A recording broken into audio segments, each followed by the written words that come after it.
out strength and calm, but it's valuable to do, and it can be done. It can be done by anybody. It doesn't matter who you are, where you're at in your life. You can make changes right now and go about it in a different way from here forward. Yeah, the number one thing that we teach people, like if you said, how do I become more resilient? It's exercise.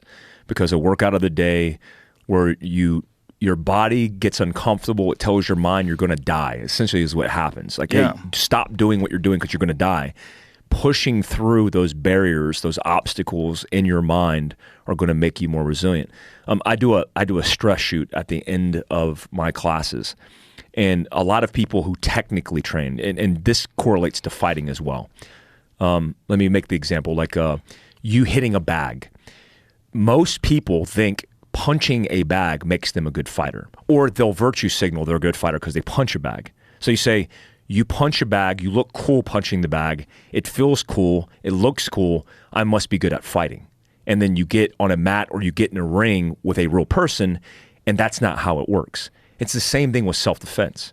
A lot of people go to ranges. They shoot paper, they shoot steel, they fall in love with themselves. But they don't implement stress. Because when you are in a parasympathetic rest and digest and you go in like a flash, cortisol, norepinephrine dumps, and you're in a sympathetic fight or flight response, you shift. Your heart rate goes and spikes to 150. If you're not conditioned, 170, 180, 190 beats per minute. That is going to feel like chaos. And at the end of my course, where we learn technical skills, like how to do the thing, we do 5 minutes of calisthenics to get them to 150 beats per minute, because that's how long it takes, around 5 minutes of pushing and pulling, air squats, push-ups, jumping jacks, burpees, basic shit. When they get to 150, grown-ass men, 3 minutes into exercise, are moaning and groaning. Oh. And I'm like, nobody cares that you're moaning and groaning. Nobody fucking cares, because nobody's coming to save you. You need to start focusing on your breath and remembering what you're going to do. Do your mental model rehearsal for the execution of the part that we actually train. So when they get up at 150 beats per minute, they're supposed to, as a baseline, be 150. If you're out of shape, which most people are, 60% of our country is obese, then they're going to be at 170, 180, and they can't perform. And their technical proficiency falls apart. And that's what I want to see, because I want to see what you suck at. I don't want to shake you. I don't want to tap you on the back, shake your hand and say, you've accomplished everything, good job, and then you walk away. I want to identify your weakness. Often with physical exertion, getting pummeled on a jiu-jitsu mat, that's where our reality becomes real and we can navigate it. When I used to do active shooting training, people would say, when are we going to do active shooting training? I'm like, at the end. They're like, oh, okay, we're going to do it at the end. So they're anxious. Before they would go into the active shooting scenario, based on the protocol that we taught, I would take these law enforcement officers, grab them by their uniforms on a mat, and I'd start pummeling them. And so we would start rolling basic jiu-jitsu, and I would start applying pressure where needed. Some of the guys who weren't trained in jiu-jitsu would immediately go into a fight or flight.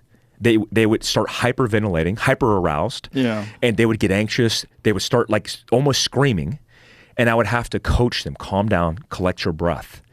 What they don't realize is if their systems aren't conditioned, their central nervous system isn't conditioned, if that happened for real in active shooting, they would be propelled into that scenario and not be able to act, kill the bad guy, save the good guy, go into harm's way, make rapid decisions under stress, be technically proficient, because they are not conditioned for stress, especially physically. I mean, it's classic cases, Uvalde, how it unraveled. And this comfort crisis that we're living in is getting worse. I mean, most people that I know, they interact with their phones so much, they're losing touch and connection with reality, with their physical capability, and they'll virtue signal all day their technical proficiency, but it doesn't mean shit in an actual gunfight, like it doesn't mean anything in a physical confrontation. Yeah, if you have never experienced trying to perform at a very high level of arousal, when your heart's jacked and your adrenaline's pumping through your system, you really don't know what that's like. And it's a very difficult thing to do. You know, I was shocked when I started bow hunting. experience that moment when you shoot all these arrows and you're like, oh, I'm really good at shooting arrows.